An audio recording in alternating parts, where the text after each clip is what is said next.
What changed in that third quarter? You got down 10. That was the longest third quarter I think I've ever been a part of. What changed helped y'all get control of that basketball game?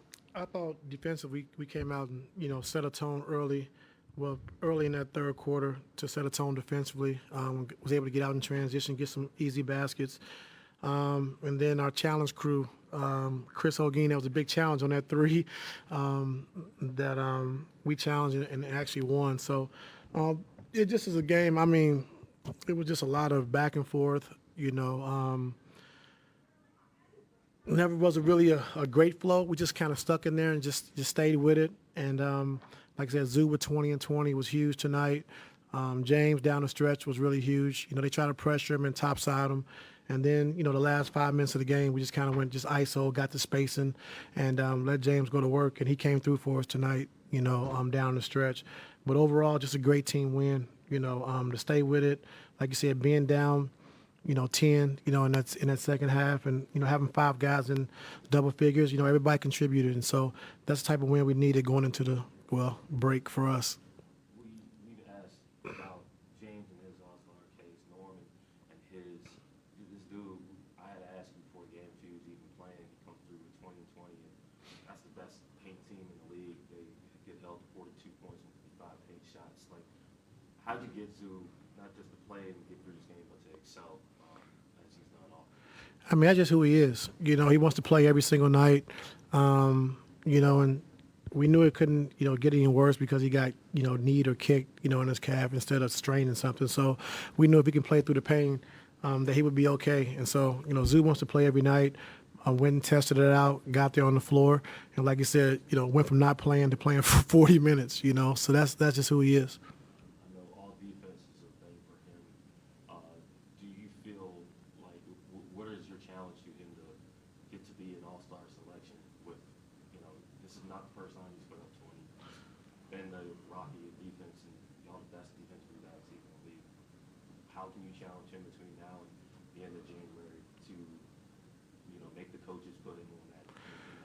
Just keep doing what he's doing. Just play the right way, play hard, compete, continue to do what he's doing. You can't make the coaches put you on there, but I mean, I think they see what he's been able to do and how he's progressed as a player. Every year he's gotten better, and so just keep doing what he's doing. Like I said, he's been great for us. That's all that really matters. And like I said, tonight was a gutsy game because like he was banged up a little bit. A game time decision and came through and played for us. Will you touch on Kevin Porter Jr., what you got out of him tonight? Turnovers? Yeah, just being able to attack, getting to the paint, miss a couple of easy shots that he normally makes, but just being able to get to where he wants to get to on the floor.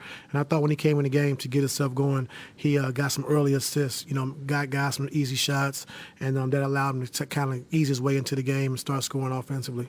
This is a short road trip from you guys, but how do you guys build camaraderie with each other? Is the coaches involved with that? Is that a team player thing? Everybody's involved. It's not coaches and players. Like, we're all on the same team. And that's how we treat each other. It's not, this side and that side. We all together. We win together. We lose together. We make mistakes together. That's who we are. So what are you guys doing together this week here before you guys play again, since you have a few days off? I think everybody's going home. You going home? How do you spend your Christmas?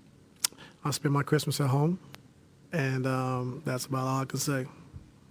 This was a fast-paced game until really it was a fast-paced, high-scoring game in the third quarter. In the fourth quarter, not a lot of points compared to the first 3 quarters of the game. How did y'all understand what y'all needed to do by the end of the game and hold them to only 20 points?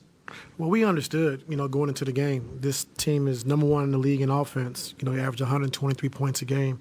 And so to hold them to 110 on their home floor says a lot about what we're doing defensively as well. And, I thought just in that first half I think it had 11 offensive rebounds, I think.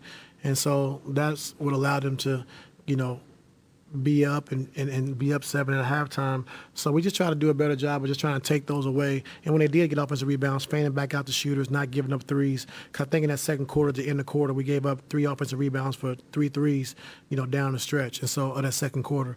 So we knew we had to be better in that regard. If they do get one, because we're doing a good job, they only shot 38%. So it's going to be some offensive rebound opportunities. But let's make sure when they do get it, make sure we wall up on the bigs, no putbacks, and make sure we get back out to the shooters, no open threes. Yeah.